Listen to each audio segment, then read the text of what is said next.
Morning, thank you so much for having me. Yeah, I just thought I'd go over a couple of the things that we've done during my post, which has been a 2.5-year contract at Paddy House, just to go over some of the things that we've done engaging communities with the climate crisis and also biodiversity crisis. So as a brief introduction to Tullie, for those who don't know us, we're based in Carlisle in Cumbria, so as north as you can get without being Scotland. The collection was founded in 1893 and material dates back to the 1700s.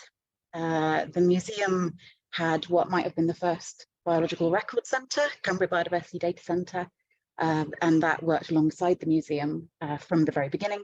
And so we have something like 2.5 million records associated with the collection and the local biodiversity. So that's really super resource to have and work so closely with.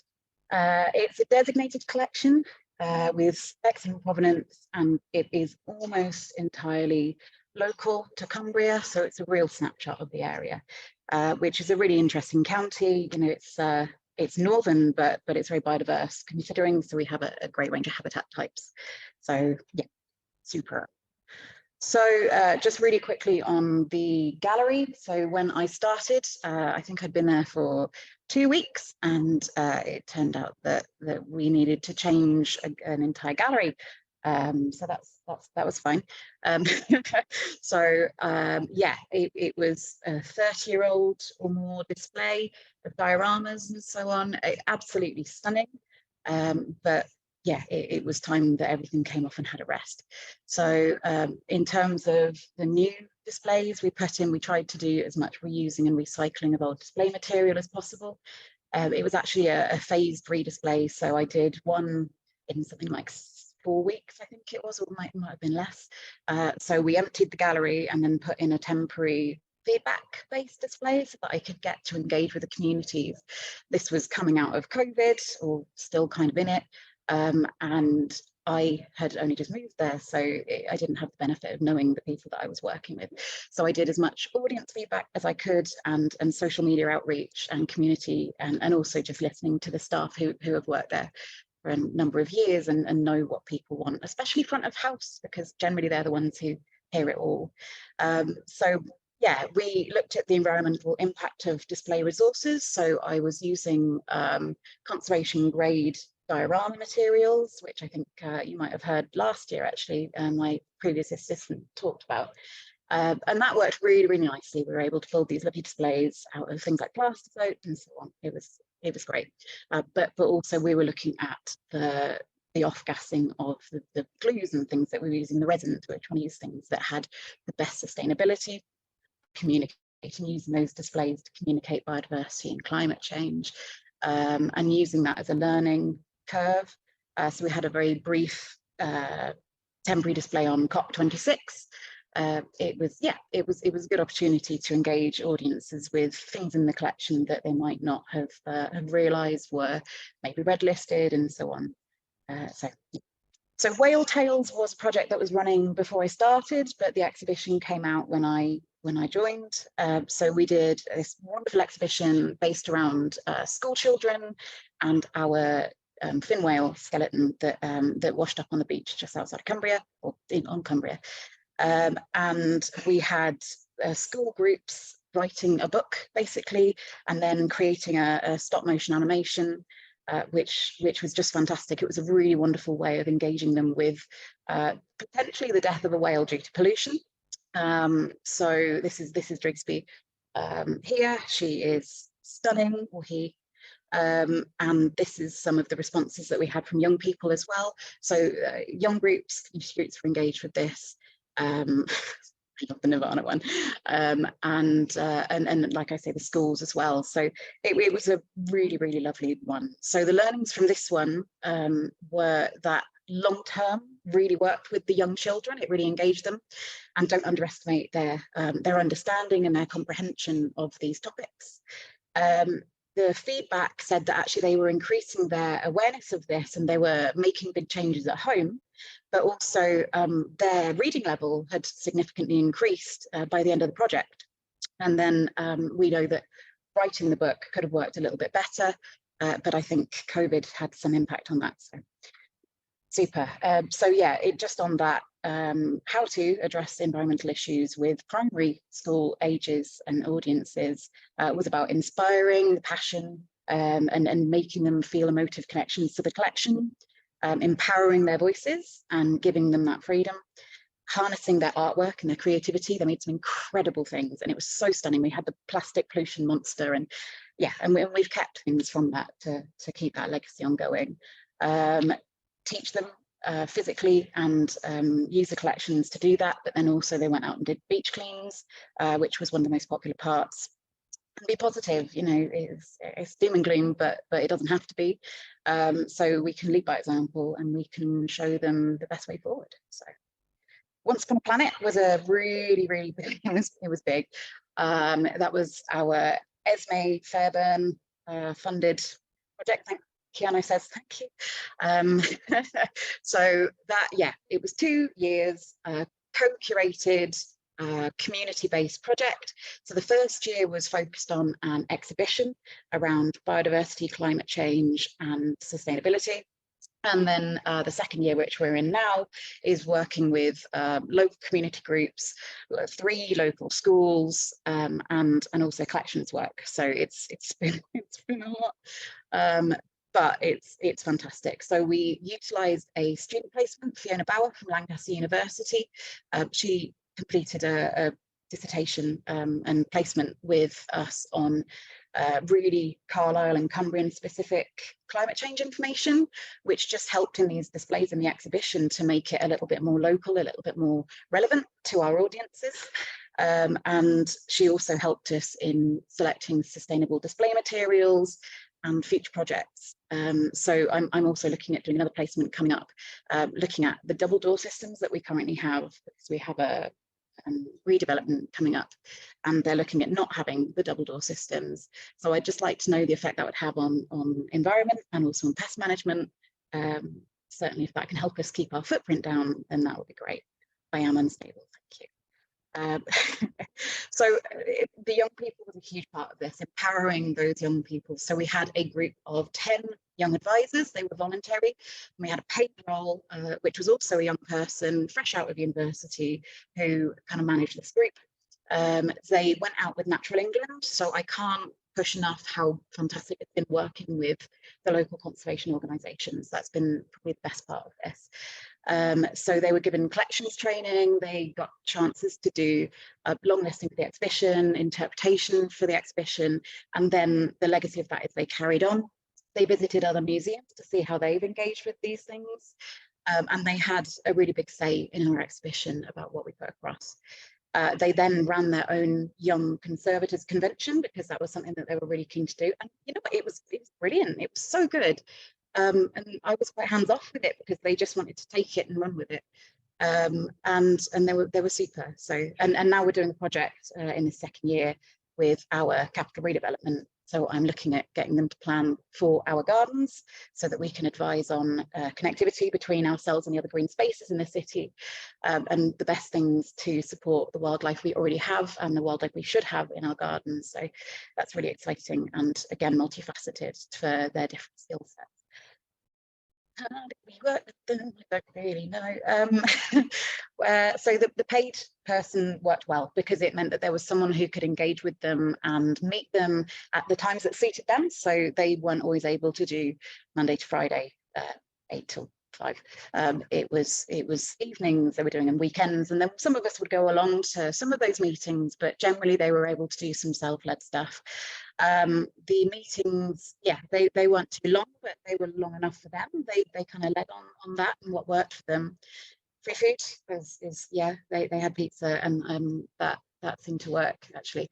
And we took them on the trips and the opportunities. So it was, we were giving and we were getting, and that was great. It was an opportunity.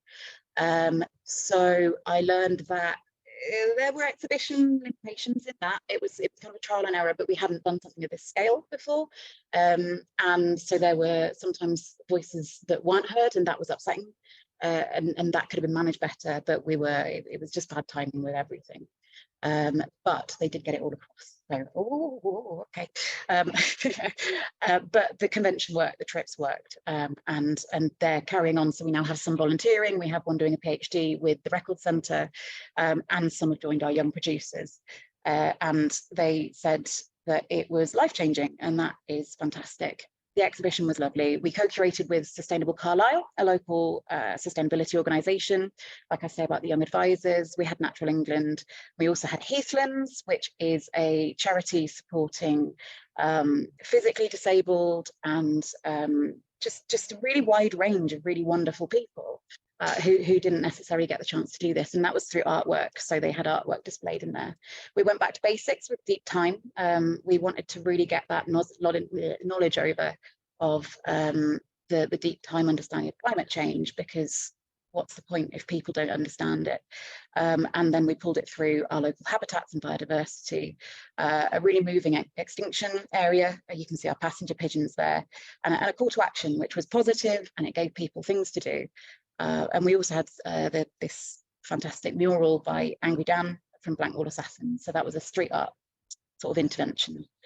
The schools it's been so good. It's been so lovely. So we've been doing assemblies, we're doing site visits to the National Nature Reserves. They're making posters, as you can see. This is part of the start of those. They're making things to go out on the reserves to advise people on behaviours and biodiversity. We've covered 3 habitats. There's one school doing woodland, one doing peatland, and one doing hay meadows. So they're all looking at the impacts of those habitats as well. And they are like year 5, Key Stage 2, and it's just been stunning. Can't recommend that enough. And then we're working with groups of refugees from the community. So we have a wonderful secret garden space, and we're using this as a chance to increase access to inaccessible collections like herbaria that are harder to display. And we're looking at making paper models of our herbaria specimens so that we can get them out, but also tell stories from people who've come to Carlisle, escaping war and other horrible things and the experiences that they've been through. So communication was so important, and it did lack sometimes, but mostly it was fantastic, and this has been a really great project. Time we could have done with more of. I think everyone says that every time. So managing that and prioritizing. Managing the expectations, I think, is really significant, because it's easy to promise the world and not being able to give it, but I think again this worked. And evaluate, keep evaluating, because you know how it changes. And then we did the Wildscape, which I assume quite a few people did. So we did a big nature takeover, and that was glorious. And then we had a party for the planet on Earth Day. So that was a chance, my colleague Neil and myself, to get really involved in the galleries, be out and engaging people with collections that would normally be in store. And just getting people to respond through artwork. So the legacy of all of these is that there will be things going into the gallery that will be on permanent display, and there are things that will come into the collection to support it. And we've just had this massive engagement. I think Neil and I dealt with something like 770 children. That's a lot of children for us. And then Tullie as business, very quickly. So our carbon footprint was 773 tonnes in 2012 to 13, and we reduced it down to 359 the year after that, and we're still going. Our electricity is all from renewable sources. I'm not going to read all of these because they're long, and you know how to do these. But yeah, as a business, we are trying really hard to be more sustainable, more green, and lead by example and learn constantly. So we're also delivering carbon literacy training. So yeah, there's some really exciting things. And the future, so we have this capital redevelopment that I've touched on, Project Tullie. We're looking at getting heat source pumps, and just making that as sustainable as possible, and to improve the sustainability of the building, preserve and grow our collections, and just keep advocating, keep working with those local organisations and get their voices heard from a museum, which in turn means we're going out there and we're delivering with them. And it's just added a whole new facet to what I'm able to do as a curator. Keep the relationships going, maintain them, because the schools, they're going to keep in touch with Natural England. It's going to be a year-on-year thing, and that's fantastic, you know, and keep learning. So Did it? I did it in 20 minutes. Thank you.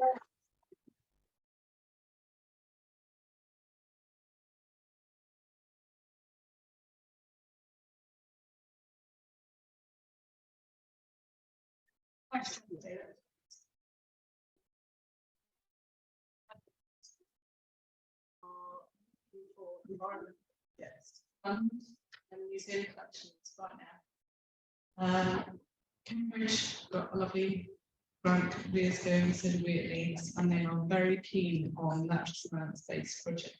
I'm sorry, it's a question, but we love the Esme Fairbairn Precious Fund. So should you all please apply. Definitely, yeah, no, do utilise them. So Claire was just saying that we love Esme Fairbairn. They're offering grants for sustainability projects and environmental things in collections. So do utilise them because they're fantastic, and they've been flexible, and also I was able to use some of that for collections budget. So we've bought new cabinets for the stores, which we just couldn't have done with so many things, and it's going to make a huge difference. So yeah, no, definitely, they're fantastic. Keanu, when he said that. Yes. Oh. This one. Actually directly relates to funding. So when we were talking, as in the previous talk as well, I was thinking about when you're applying for funding, yes, and the difficulties around knowing exactly how much you're going to need, because funding sources and things always grow. So I just wondered, it's not so much a question, it's a comment on that. Whether the funding that you applied for turned out to be enough, or whether there was a tweak, and how you dealt with that. Okay, so the question was around funding and how we know how much to go for and was it enough. So yeah, I mean, yeah, who knows really. When you're actually writing a bid, it's so much. But I worked with our collections and learning manager, our learning team, our communities team, and curatorial team to take in previous experience and to figure out what might be a sensible amount to go for. And yeah, the great thing about Esme is that we were able to be flexible with that budget. So I'd assigned an amount to collections care, and it was after that I then decided that cabinets were going to be the way to go. So that flexibility was really helpful, and the staffing posts as well have been absolutely fantastic. So yeah, no, the flexibility was the best thing about Esme, but I guess it's a case of understanding some of the resources that you're going to need, having an idea of you know, if we need buses to get school groups out, utilising the knowledge of people in the organisation that have to do that as a regular thing, and then making a big sum. And no, it's never enough, but then we always want to do more, don't we? So but it lasted, we didn't run out, and that's, you know, that's great. So yes. Thank you. Thank you, Wednesday, and you'll be around during the break to answer more questions if people have them.